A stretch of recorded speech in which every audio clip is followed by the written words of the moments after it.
Matrimonial पारिवारिक वाद, वैवाहिक वाद जो दिन प्रतिदिन बढ़ते जा रहे हैं, जिसके संबंध में आज हमारे साथ श्रीमान मथुरा प्रसाद अवस्थी जी, वरिष्ठ अधिवक्ता हैं आप, और आपसे ही हम इसमें पूछेंगे इसका कारण क्या है और इसका निदान क्या है। अवस्थी जी, आपको इस कार्यक्रम में दोनों के जवाब आपको देने हैं, तो मैं चाहती जी। बहुत अच्छा प्रश्न किया आपने अग्निहोत्री जी। आजकल प्रायः यह देखने को मिला है कि हमारे समाज में मैट्रिमोनियल डिस्प्यूट्स की संख्या बहुत ज़्यादा बढ़ गई है जी। अक्सर महिलाएं कोर्ट के चक्कर लगाती हैं और न्याय प्रक्रिया इतनी लंबी है कि काफ़ी समय लगता है, समय ज़्यादा लगता है, और तब तक उनके जीवन का एक बहुत बड़ा हिस्सा निकल जाता है और बच्चों की परवरिश, परिवार, सब पे उसका प्रभाव पड़ता है जी। हालांकि सरकार ने भी यहाँ पे सुलह समझौता केंद्र स्थापित कर रखे हैं जी। न्यायालय में ऐसे मामले आने के बाद में उनको सुलह समझौता केंद्र भी भेजा जाता है जी, लेकिन वहाँ से भी बहुत कम रिलीफ मिलती है, मामलों में समाधान हो पाता है जी। और अदालतों में मामले काफ़ी दिनों तक पेंडिंग रहते हैं जी। देखिए, सबसे बड़ी, जहाँ तक मेरा सोचना है जी, ऐसे मामलों में जी, जो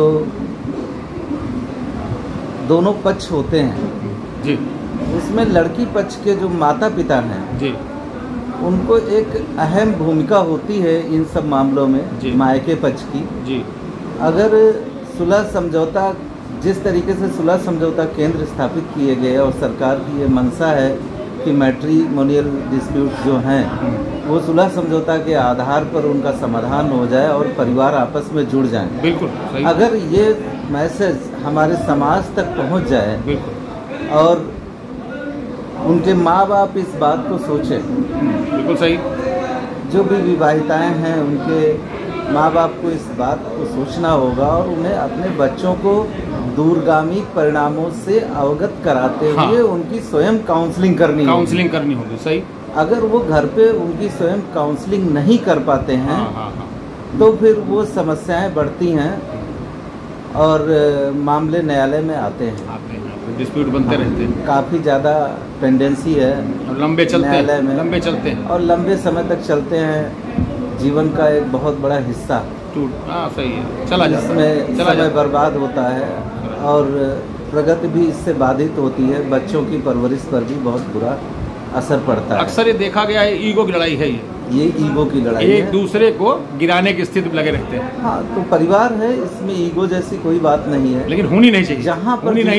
जहाँ पर जिसकी गलती हो उसे स्वीकार कर लेना चाहिए, अपना बता दे कि हमारी गलती ये है ना, सरेंडर कर दे अपने को। तो अगर परिवार है आपका, हाँ, अगर कहीं पर अपनी गलती है तो उसको मान लीजिए और आगे बढ़िए, अपने परिवार को अच्छी शिक्षा दीजिए, अपने बच्चों को अच्छी शिक्षा दीजिए, अच्छे संस्कार दीजिए, ताकि वो अच्छे रास्ते पर जा सकें और उनका भविष्य सुरक्षित हो सके। अन्यथा कलह की स्थिति बन जाती, परिवार में बच्चों का भी भविष्य संकटमय हो जाता है। तो मेरा यही मानना है कि माता पिता को और स्वयं जो पत्नी हैं उनको भी इस बात को सोचना चाहिए और मायके पक्ष के लोगों को भी एक प्रॉपर काउंसलिंग करनी चाहिए बच्चों की कि देखिए ये सब चीज़ें आपस में वैमनस्यता बढ़ाती हैं और छोटी मोटी बातें परिवार में लगी रहती हैं। इनका समाधान हमें आपस में ही बैठकर समझकर कर लेना चाहिए। किसी भी चीज़ को ईगो नहीं बनाना चाहिए। अगर आप ईगो बनाएंगे किसी चीज़ का तो फिर दोनों पक्षों में लचीलापन होना चाहिए, वो घमंड ना रहे। घमंड, अरे परिवार है आपका, अपना ही परिवार नष्ट कर रहे हैं आप, ये इसमें कौन सी होशियारी है आपकी? और कुछ कहना चाहेंगे?